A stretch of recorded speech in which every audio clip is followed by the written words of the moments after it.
Hoje pela manhã eu ministrei sobre o livro de Esther e eu quero terminar a ministração da manhã, se eu conseguir, se Jesus permitir. E se você não assistiu presencial online, te aconselho depois você chegar em casa e assistir a mensagem dessa manhã. Foi muito especial a maneira que Jesus falou conosco. E eu quero que você abra aí no Velho Testamento, no livro de Esther.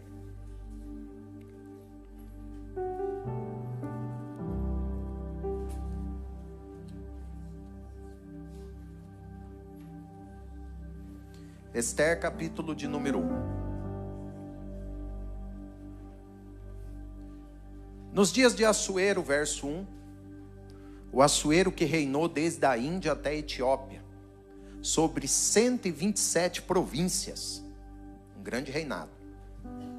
Naqueles dias, assentando-se o rei Assuero no trono do seu reino, que está na cidadela de Suzã, no terceiro ano do seu reinado, ele deu um banquete a todos os príncipes e servos, no qual se representou o escol da Pérsia e Média, e os nobres e príncipes das províncias estavam perante ele. Então ele mostrou as riquezas da glória do seu reino, e o esplendor da sua excelente grandeza, por muitos dias. Gente, pensa numa festa, 180 dias, maravilha, né? Quando eu fiz isso pela manhã, foi um avivamento aqui na igreja, sério. Olha aí para o teu vizinho e diga para ele assim: você vai, com alegria, diga: você vai me pagar 180 almoços.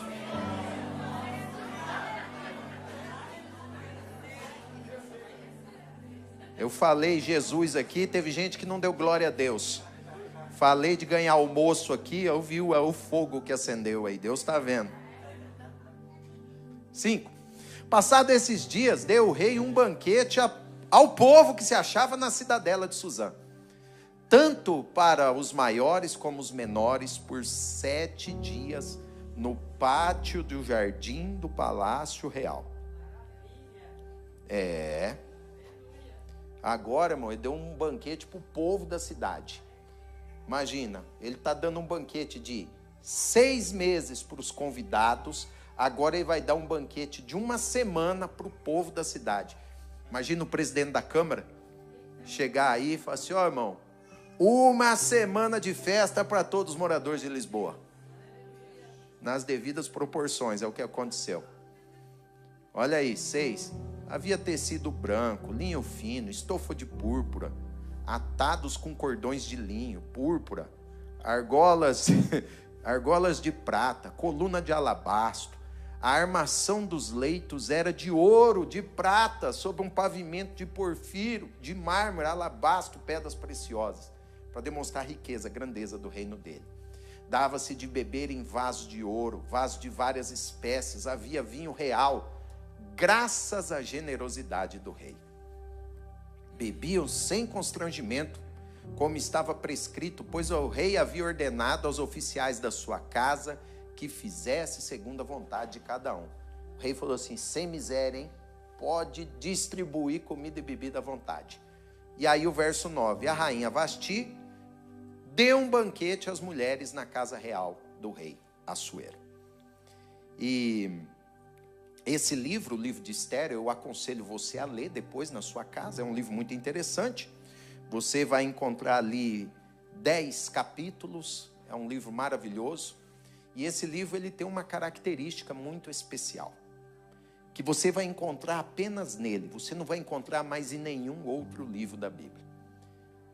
Do capítulo 1 ao capítulo 10, não existe uma única palavra, não existe uma única vez que o nome de Deus apareça. O nome de Deus não aparece do capítulo 1 ao capítulo 10. Como que pode você ter um livro na Bíblia que o bispo vai pregar, que as pessoas pregam, contam a sua história e o nome de Deus não aparece? Não tem. Você vai ler o 1, o 2, o 3, o 4, o 5, o 9, o 10. 10 capítulos não aparece Deus, não aparece Senhor, não aparece Jeová, Jeová Shalom, Chamar, Jeová Jireh, tudo esses daqui que o Dinardi cantou, não aparece nenhum título, nenhum nome de Deus. Como que nós temos um livro que ele não aparece de forma explícita, nenhum versículo relacionado com o nome de Deus? E isso é muito importante, isso é muito importante. Por que que é importante? Porque existem momentos na nossa vida que parece que nós estamos sós. E a gente começa a olhar para o lado e fala assim, cadê Deus? Onde é que Ele está? Onde é que Deus está que eu estou procurando Ele e eu não estou vendo?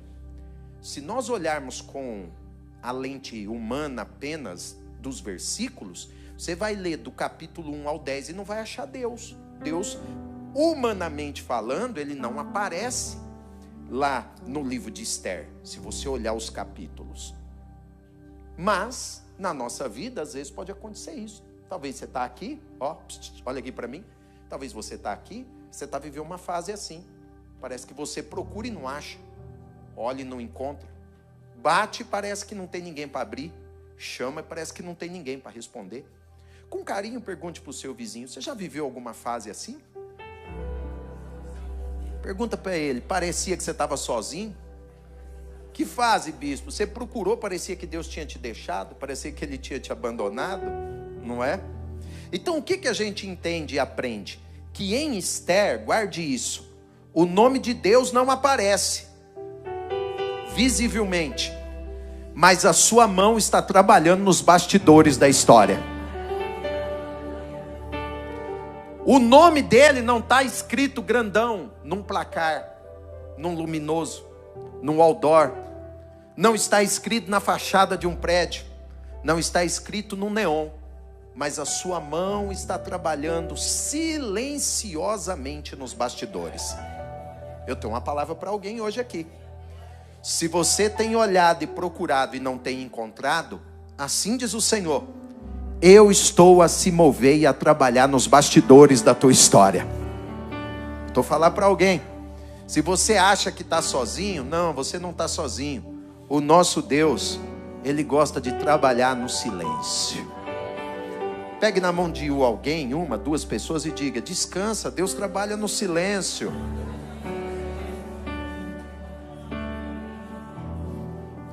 Eu venho de uma família, uma mistura. De um lado são italianos, do outro lado nordestinos.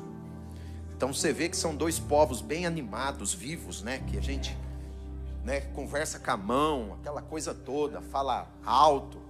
Eu lembro que a primeira vez que a pastora esteve lá com a minha família, então a casa da minha mãe tem assim uma área, aquela que fala área gourmet, né? Tipo assim, isso aqui, ó, quase isso aqui, do tamanho dessa igreja. E aí estava todo mundo lá para conhecer, né? Veio a esposa do Rogério, que é estrangeira, né? Foi a família inteira lá. Aí ó, teve uns parentes falou assim, olha, como chegar lá? Para a gente comunicar com ela? Ela conversa e tal. O nosso idioma, eu falei, você chega lá, você tem que fazer primeiro sinal com mímica, assim. Aí, resultado, estava lá todo mundo, né? Então, gente aqui e outros lá no fundo da sala. Os daqui conversando com os de lá, os daqui, aquele barulho, né? Só acontece na minha família, na tua não acontece, né? Aquele negócio todo. E eu lembro que a pastora chegou, parou do meu lado e falou assim, todo mundo fala alto aqui, né? E eu falando dela, ela tá lá, foi lá pregar, tá lá. Aí, resultado, quando acontecia esses encontros de família, eu me lembro que todo mundo come, né? Todo mundo bebe, suja prato, talher, copo. E aí o pessoal vai terminando de comer, o que todo mundo vai fazendo? Os mais educados têm a capacidade de levantar, limpa o prato e põe na pia. Porque tem uns que nem isso faz. Pega o prato sujo, põe na bancada, põe na mesa, né? E aí sempre tem aquelas tias abençoadas, né? Vai recolhendo o prato, tal, uma vai para a pia, outra vai não sei o quê. E aí dali a pouco tem uma que pega a vassoura e vai varrer lá a casa, varrer o ambiente. E tem gente que faz as coisas por prazer. Independente se é lavar, se é cozinhar, se é limpar, a pessoa faz por prazer e está fazendo, está feliz. E se o povo está conversando, ela está nem aí, que ela está fazendo por prazer. Mas sempre tem aquela tia revoltada. E aí ela cata a vassoura, tá todo mundo assim, imagina, assim, conversando, não sei o quê, e ela pega a vassoura e começa a varrer. Aí dali a pouco ela chega aqui assim, por exemplo, ela tá incomodada que ela tá varrer sozinha. Aí ela chega no pé desse aqui e já dá logo uma vassourada no pé dele aqui. Oi, desculpa, é só porque eu tô varrendo sozinha aqui. Ou então ela pega a vassoura, começa a varrer, dali a pouco ela chega na porta e pá, dá uma vassourada na porta. Pá, dá uma vassourada na parede. E aí, por que ela está fazendo aquilo? Diga aí, por que, bispo? Ela quer mostrar que ela está varrendo, que ela está trabalhando sozinha. E aí eu tenho uma palavra para você. Deus não é igual essa nossa tia que fica batendo a vassoura na parede. Ele trabalha no silêncio. Vamos lá, quem está comigo? Ele trabalha no silêncio. Algumas vezes ele não faz barulho. Algumas vezes ele não manda notificação, mensagem, WhatsApp, e-mail. Muito pelo contrário, a Bíblia até diz que ele dá aos seus amados enquanto dorme. Então toque em alguém e diga assim: descansa, no silêncio Deus trabalha.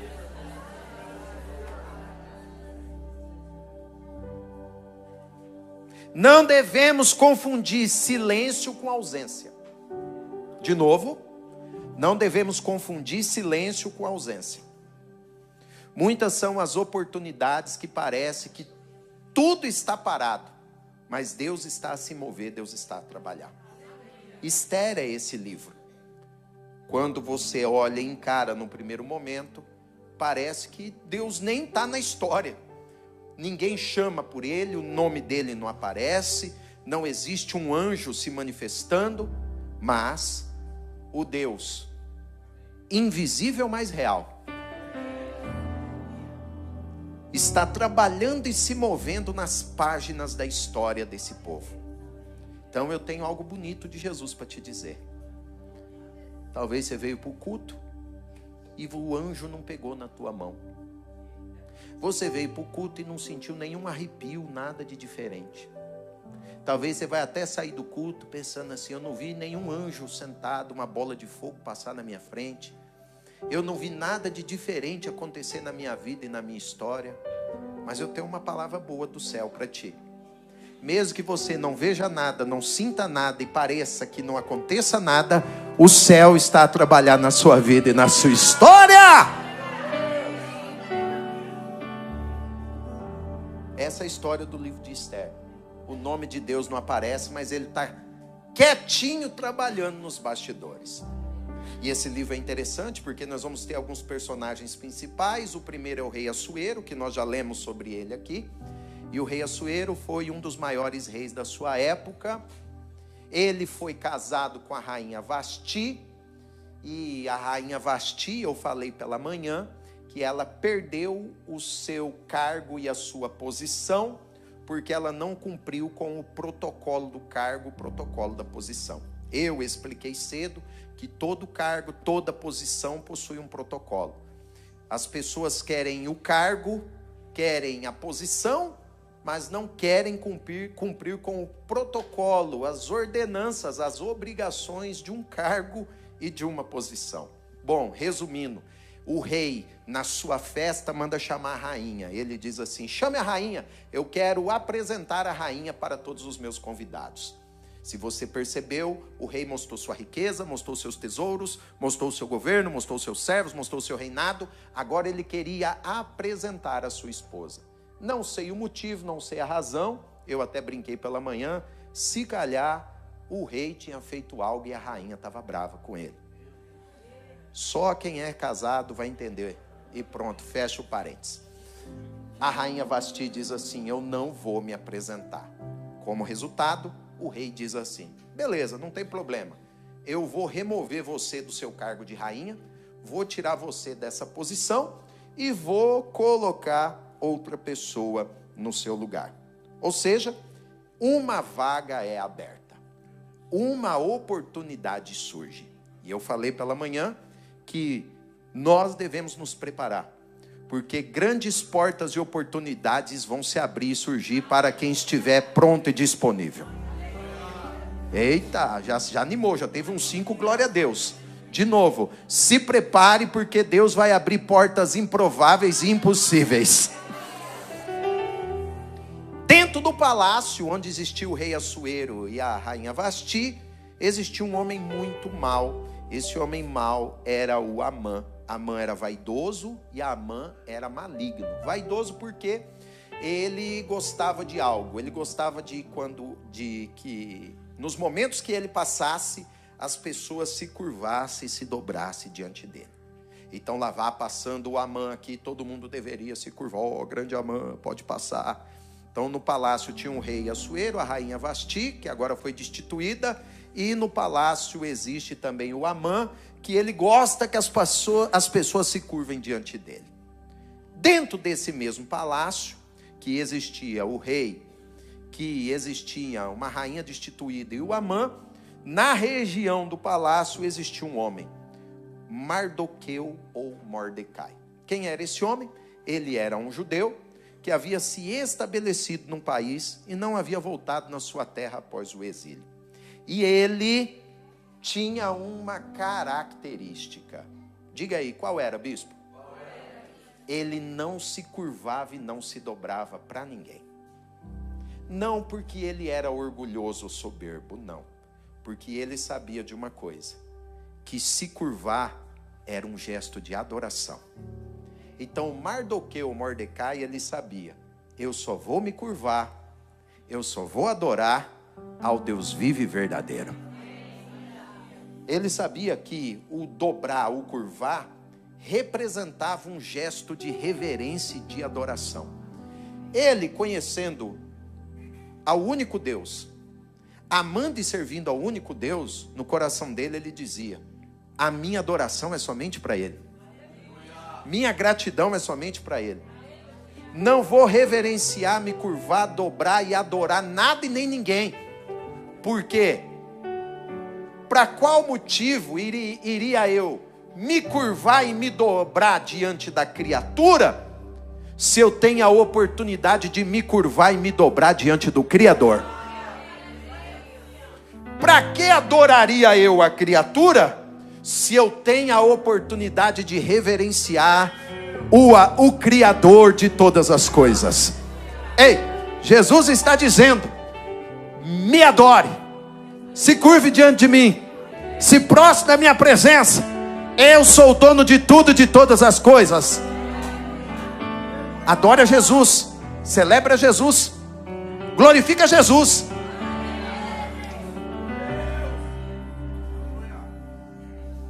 E esse Mardoqueu, ele não se dobrou. E existe agora uma outra pessoa que vai aparecer na história. Ele tinha uma prima, uma menina, que havia ficado órfã de pai e de mãe. E ele pega esta sobrinha, ele pega esta prima, e ele vai adotar essa menina. E quando ele adota essa menina, quem é essa menina? É aquela que nós estamos falando aqui, a Esther ou a Radassa. É ela, e vai adotar ela. Então veja que agora o Mardoqueu vai adotar essa menina e vai criar essa menina.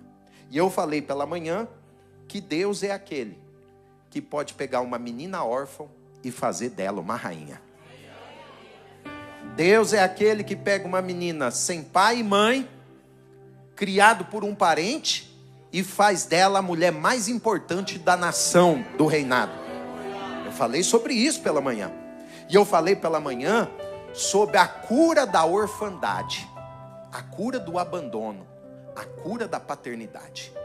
Pela manhã eu falei que Esther foi levantada por Deus, e que o Espírito de Deus quer trazer a cura do abandono, da orfandade para o seu coração, a cura da paternidade, a cura da sua relação com seus pais terrestres, e que para isso nós precisamos nos conectar no coração do Pai Celeste. Quando nós nos conectamos com o Pai do céu, nós temos a oportunidade de viver os planos e os propósitos que Ele tem para nós aqui na terra.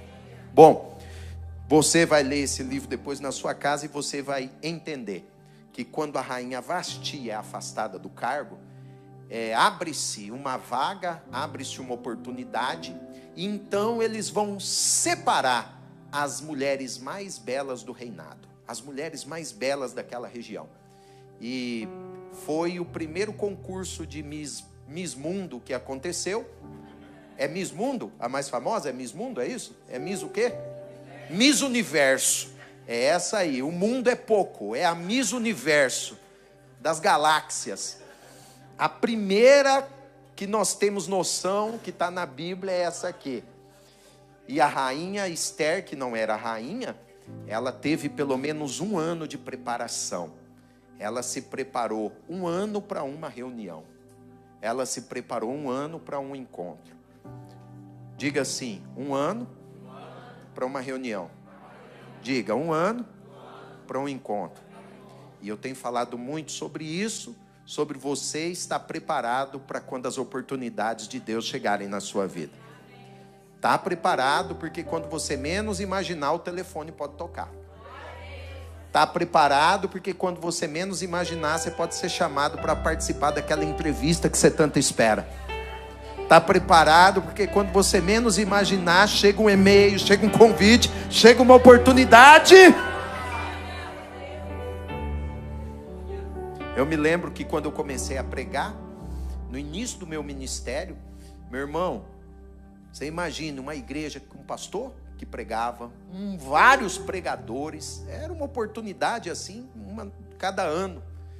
E eu às vezes ficava triste, aquela coisa. Eu lembro que uma vez Deus começou a falar comigo: se prepare, se prepare, se prepare, se prepare. E eu pensava, vai preparar para quê? Não tem convite, não tem nada. E Deus, se prepare. Diga para o teu vizinho, se prepare. E eu pensava, para quê? Diga para o vizinho, mesmo que não veja, se prepare. E eu ficava assim, para quê? Para quê? Para quê? Diga para o teu vizinho, se prepare. Aí um dia, irmão, conferência na igreja. A igreja, entupida, igreja cheia, igual culto de Santa Ceia, gente na rua. Mas no Brasil é rua mesmo, sabe? O povo lá na rua, aquela coisa, gente um em cima das costas do outro. Aí eu parei meu carrinho do outro lado da rua, tô chegando, né? Como já era da igreja, conheci os caminhos, entrei pelo fundo. Quando eu tô lá, tranquilinho, eu lá no meu cargo, na minha posição, cumprindo a minha escala, dali a pouco o pastor tá assim chamando, o pastor tá precisando de água. Já catei uma garrafinha d'água, vim correndo com a garrafinha d'água, subi as escadas. Ele falou, senta aqui do meu lado. Aí eu sentei e já fiquei pensando, meu Deus, deve ser uma coisa muito grave mesmo, o pastor não quer...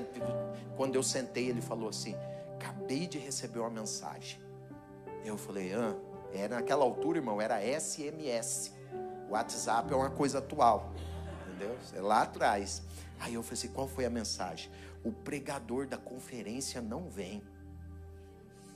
Aí eu pensei assim, meu Deus, que pena. Mas eu falei assim, Jesus, eu nem... Aí eu falei, ei pastor, o que o senhor vai fazer? Aí ele falou assim, eu não vou fazer nada, quem vai fazer é você. Eu falei, eu? É você vai pregar. Eu falei, eu vou pregar? Você vai pregar. Aí eu falei, amém, pode colocar para pregar. Ninguém sabia, mas eu já estava, meu irmão, 21 dias de jejum, campanha de oração na madrugada. Tinha uns 5 esboços dentro da Bíblia. Podia escolher. Escolhe aí, pastor, qual mensagem você quer? Escolhe aí, você quer de choro, de vitória, de luta, o que você quiser. Esteja preparado, a hora que você menos imagina, o céu pode te chamar. Bom, resultado, irmão, a Esther passou no teste. O texto vai dizer que o rei se apegou a Moela de tal maneira, de tal forma, que ele disse o seguinte: você vai ser a minha rainha. Vai pegar a coroa e vai colocar na cabeça dela. E ela agora vai ocupar o lugar de destaque da nação. Agora imagina, o rei tem uma rainha nova ao lado dele, que ele ama, uma mulher bela, uma mulher especial. O governo, o reino está indo para frente. Mas lembra que eu falei que o Amã, ele era vaidoso e ele era maligno? O Amã estava perturbado, porque o abençoado do Mardoqueu não se dobrava diante dele. E ele ficou muito inquieto. Ele tinha o país inteiro se dobrava. E ele estava perturbado por causa de um. Você imagina, todo o palácio e ele não ficava satisfeito e estava incomodado com um. Então, para encurtar a história, não dá para entrar nos detalhes, leia depois o livro na sua casa.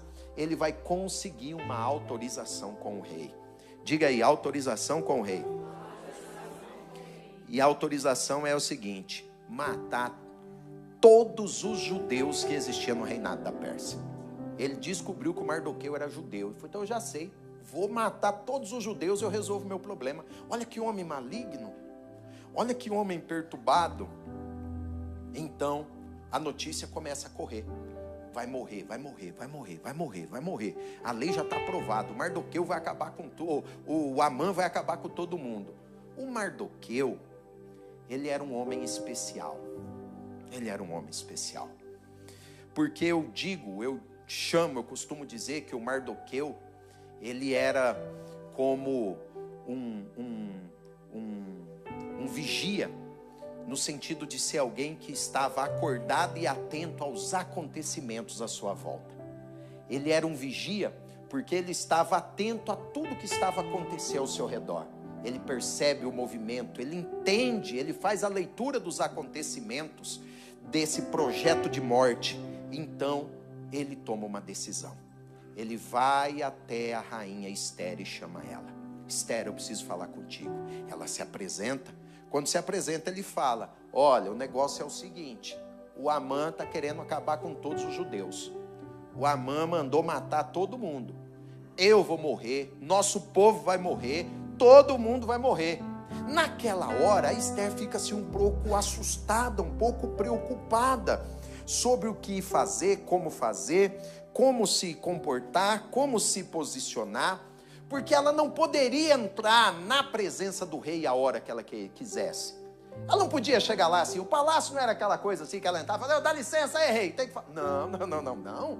Não pense também que eles ficavam juntos lá, partilhando a mesma cama, ele ficava do lado dele, ela ficava no outro lado, no harém com as outras mulheres. Ela podia comparecer se ela fosse chamada, convidada. Então ela diz assim para o Mardoqueu, eu não posso ir, só posso ir se ele me chamar.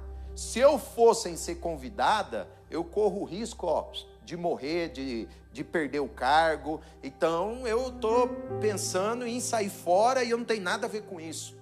E aí o Mardoqueu fala assim para ela, deixa eu te avisar um negócio.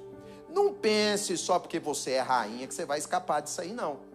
Você é do mesmo povo que a gente. Se nós formos condenados à morte, ele também vai dar um jeito e você também vai morrer. E também vai sobrar para você. E aí ele fala aquela frase célebre. E aí, ô Esther, será que você não entendeu que é para um momento como esse, um período como esse, para uma ocasião como essa, que Deus te levantou e te colocou aí? Será que você não entendeu que é para uma hora como essa que Deus te levantou e te colocou aí? Então o que a gente vê em Mardoqueu? Diga assim, Mardoqueu é alguém que ativa, que desperta, acorda o melhor nos outros. Pode aplaudir a Jesus por isso.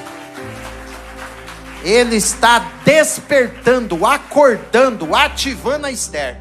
Está falando assim, não pensa que você vai ficar quietinha aqui escondida. Eles vão descobrir quem é você, vão descobrir tua identidade e vai sobrar para você. Então naquela hora, aquela rainha que tinha a sua origem escondida, ela é acordada e ela é ativada. Então ela diz assim, vamos fazer um propósito, vamos orar, vamos jejuar, eu, a minha casa, você e o nosso povo, porque eu vou me levantar e eu vou cumprir o propósito de Deus na minha vida. Se Ele me levantou para essa época, eu vou dizer, eis-me aqui. Se Ele me colocou nessa posição para esse momento, eu vou dizer, pode me usar. E se Ele me colocou dentro desse palácio para preservar a vida desse povo, eu vou me colocar à disposição. É aqui que a gente vê a mão de Deus trabalhando nos bastidores, Parecia ser uma coincidência ter aquela jovem naquele cargo, mas na hora do decreto de morte a gente descobre, de antemão Deus já estava levantando alguém e colocando na posição certa. Guarde isso no seu coração. Toda posição nova, toda prosperidade vem acompanhada de uma responsabilidade. Diga comigo, toda posição nova, toda prosperidade vem acompanhada de responsabilidades. Pode glorificar Jesus por isso. Tem gente que quer prosperar só para dizer que prosperou, só para dizer que tem mais. Tem gente que quer uma posição só para dizer que tem uma posição. Deixa eu te dizer, a nova posição, os novos recursos, tudo de novo que vem na nossa mão, eles vêm acompanhado de um propósito, vem acompanhado de uma direção, vem acompanhado de um destino. Feliz é quem entende o propósito daquilo que Deus colocou na mão dele. Feliz é quem entende o propósito da posição que Deus lhe deu, que Deus lhe entregou. Então, se você está aqui nesse país e as coisas estão começando a encaminhar, está começando a dar bem, se as coisas estão começando a acontecer na tua vida, glorifica a Deus, desfruta, viva uma boa vida, mas entenda, existe um propósito de tudo que Deus está fazendo na sua história. Diga assim, existe um propósito em tudo que Deus está fazendo na minha vida. A vida é mais do que viagem, a vida é mais do que carro, a vida é mais do que casa, a vida é mais do que telemóvel, a vida é mais que restaurante. Será que não tem ninguém mais feliz? Oh, meu Deus, vamos. De novo, a vida é mais do que viagem, mais do que casa, mais do que transporte, mais do que férias. A vida é mais do que carro, a vida é mais do que restauração, restaurante, a vida é mais do que isso. Quem são as pessoas que Deus vai entregar grandes riquezas nesses dias? Aqueles que entenderam o seu papel e o seu propósito nessa terra. Então, o Mardoqueu está falando para Esther, não pense que você entrou aí só por causa da tua beleza, não. Não pense que você entrou aí só porque é uma vaga que não tinha uma rainha. Deus te colocou aí por causa desse tempo e desse momento oportuno. Ele quer te usar, porque através de você, Ele vai trazer livramento para todo um povo. Você precisa entender o teu papel e o teu propósito. Tem gente que está aqui e por causa de ti, Deus vai fazer uma grande obra na tua família. Vem, BR, vem. Por causa de ti, Ele vai fazer uma obra numa cidade, numa nação. Quem é que está comigo? Por causa de ti, Deus tem uma grande obra a realizar. E essa obra vai começar pelo seu posicionamento.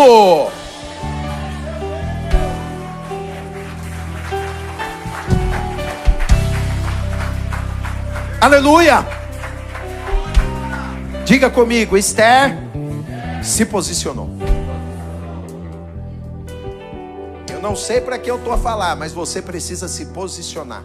Estou a falar para gente que tem chamado, gente que tem ministério, gente que tem promessa. Você precisa se posicionar. Ela se posicionou, ela assumiu a identidade dela, ela foi fazer um propósito com Deus, ela foi orar, ela foi jejuar. Resultado, ela teve um encontro com o rei. O rei estende o cetro na direção dela.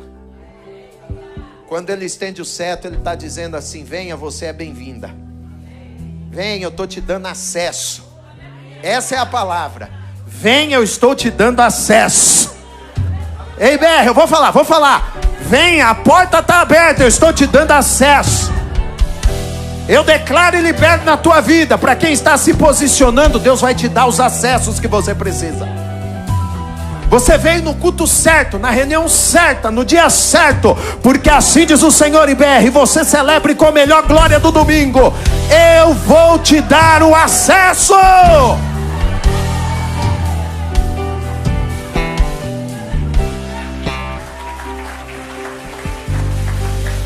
Aponte para 3 pessoas e diga: eu vejo Deus te dando acesso.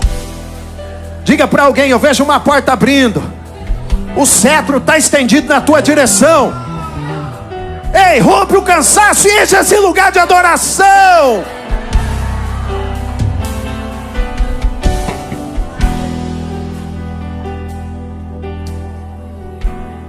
Ela vai bolar uma estratégia, não vai falar tudo na hora, vai convidar o rei para um banquete, para uma refeição.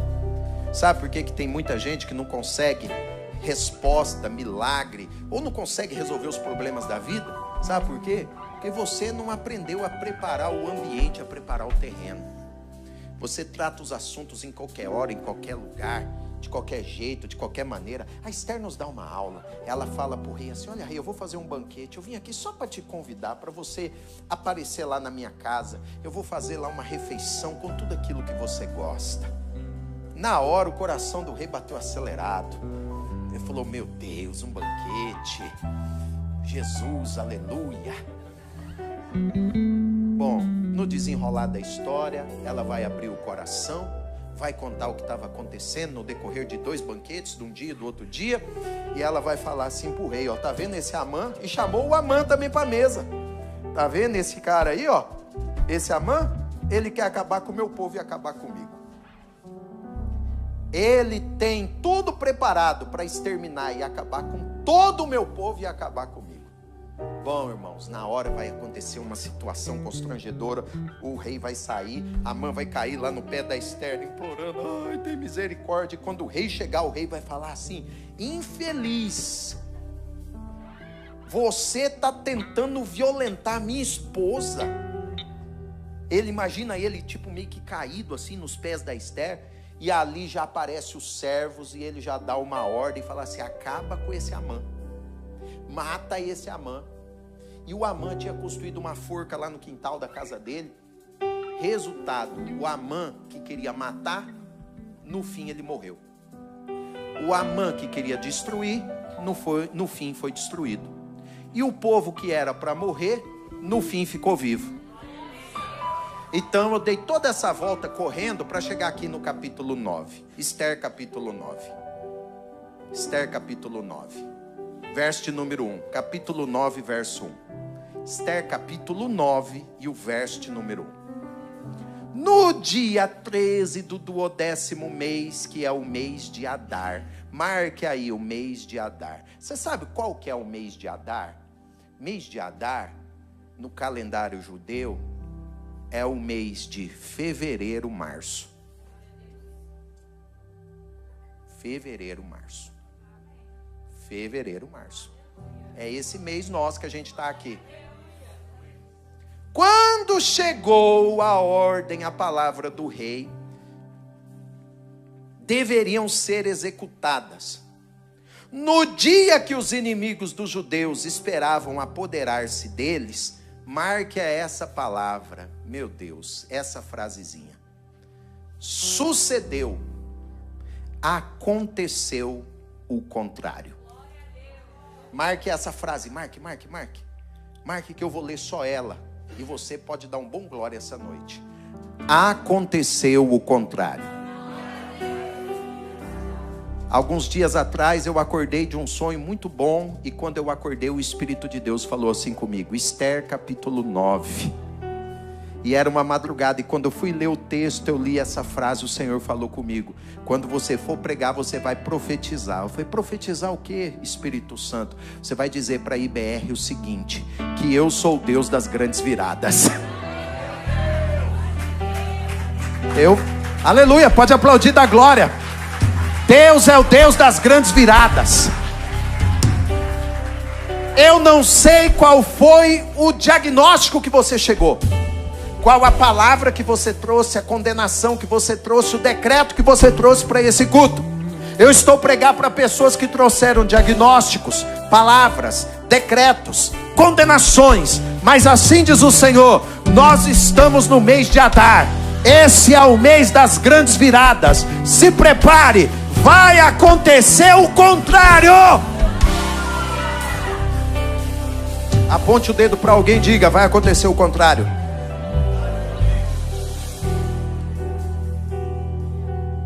Olha o verso de número 4. Verso de número 4. Mordecai era grande na casa do rei. A fama dele se espalhava por todas as províncias. Eu estou falando de um homem que estava condenado à morte. E olha o que acontece. Agora ele ia se tornando mais e mais poderoso. Olha agora o verso de número 16. Verso de número 16. Verso de número 16. Pula para o 16. Já estou terminando. Também os demais judeus que viviam nas províncias do rei se reuniram, se organizaram para defender a vida e se livrar dos seus inimigos. Mataram 75.000 dos que odiavam, porém no despojo não tocaram. 17. Isso aconteceu no dia 13 do mês de Adar. No dia 14, essa é uma palavra de Deus para alguém hoje aqui. Descansaram. Marque essa palavra, que essa é uma promessa de Jesus para alguém hoje aqui. No dia 13 do mês de Adar, no mês de fevereiro, março, no nosso mês, o Senhor disse: eu vou trazer um descanso para o meu povo. E eu prego para a gente que entrou aqui dizendo: eu estou cansado de perseguição, cansado de não ser entendido, cansado de ser perseguido, cansado de ser perseguida. Ei, o céu está respondendo: esse é o mês que eu vou trazer descanso.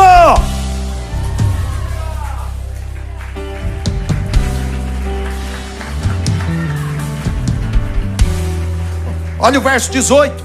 Mas os judeus de Suzã se reuniram no dia 13, no dia 14 do mesmo mês, descansaram e fizeram um dia de festa e de alegria. Então, se eu fosse você, já começava a se preparar, porque esse mês vai ter festa e alegria. Não vai ser aquela festa carnal, mundana, não, vai ser festa espiritual. Vai ter alegria na mesa, vai ter celebração na mesa, vai ter comunhão, vai ter olho no olho, vai ter abraço, vai ter perdão, vai ter cura, vai ter conversa franca, vai ter comunhão, vai ter palavra de ânimo, de vitória. Ei, na tua festa não vai ter cachaça de gente embriagada, falando palavrão na mesa, gente chutando, ameaçando, revivendo defunto do passado. Não vai ser assim não. Vai ser festa de alegria, de celebração, de cura, de vitória. Festa para contar as grandezas do Senhor.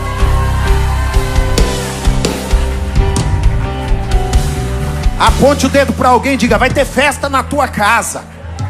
Se for alguém da tua família, diga: vai ter festa na nossa casa.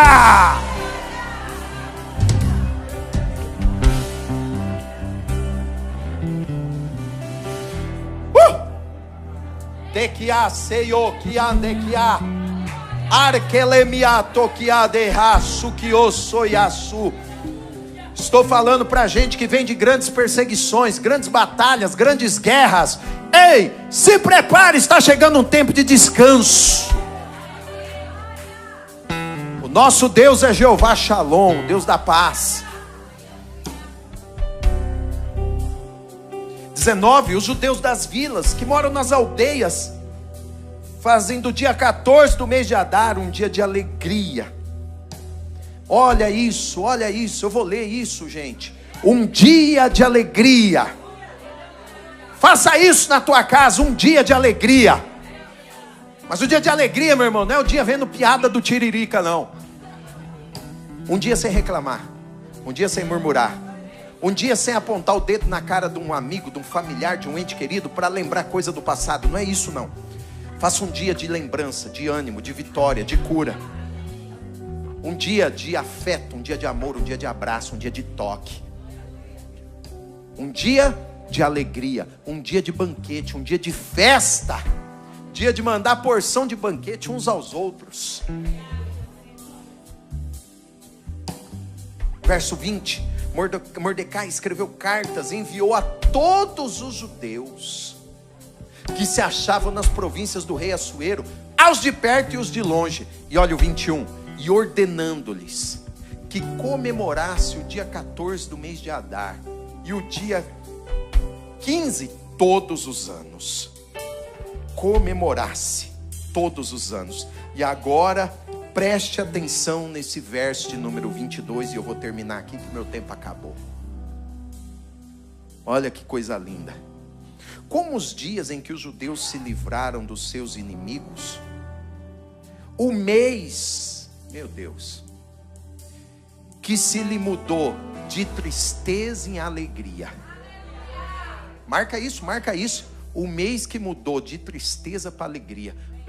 Eu vou ler de novo, irmão. Olha aqui uma palavra para ti. Esse mês de março, para alguém, é o mês que vai mudar a tua tristeza em alegria. Esse mês de março é o mês que vai mudar o luto em festa. Eu quero declarar e profetizar na tua vida. Esse é o mês que vai mudar tristeza para alegria, luto em festa. Esse é o mês da virada. Eu declaro e libero essa palavra sobre ti, prego com autoridade. Nós estamos no mês de Purim. Nós estamos na semana. E a palavra do céu para a tua vida é essa. Aleluia. Vou virar e vou mudar a tua situação. Se prepare. No lugar do choro vai ter alegria. No lugar do desânimo haverá ânimo. Porque no lugar da tristeza teremos alegria. E no lugar do luto vai ter festa.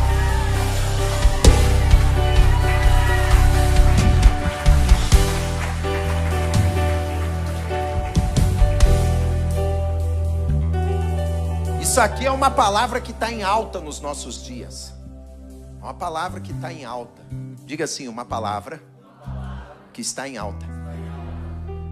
Eu vou te dizer qual é a palavra. Ressignificar. Você escuta isso muito. Escuta isso em rede social. Escuta isso em curso, em treinamento, livro. Você escuta muito isso. Ressignificar. O que é? Dar um novo sentido, um novo significado nas coisas que você viveu e atravessou na tua vida. Então o que o texto está dizendo? Eles estavam passando um momento de luto.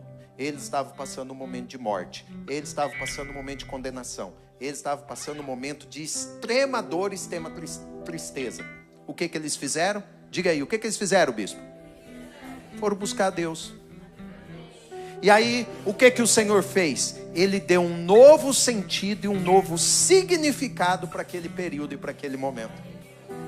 Ele deu um novo sentido, um novo significado. Ele deu um novo nome para aquele momento. Quem olhava de fora dizia, é morte. Aí eles disseram assim, nós não vamos aceitar esse diagnóstico de morte. Vamos buscar o Deus da vida. Quando eles vão buscar o Deus da vida, o que o Senhor faz? O Senhor diz assim, então eu vou mudar o sentido e vou dar um novo significado. Não vai ser tempo de morte, vai ser tempo de livramento e de vida. Urie canto que a semear. Ande que me ande que a some anderemia. Aleluia. Receba uma palavra fresca do céu para liberar sobre a tua vida. Levanta a mão direita, levanta a mão direita. Se você buscar o Senhor de todo o teu coração, Ele é poderoso para dar um novo sentido, um novo significado para qualquer situação do teu presente ou do teu passado. Não importa a palavra, não importa a lembrança, não importa a situação. O céu é poderoso para dar um novo sentido, um novo significado. Receba essa palavra agora.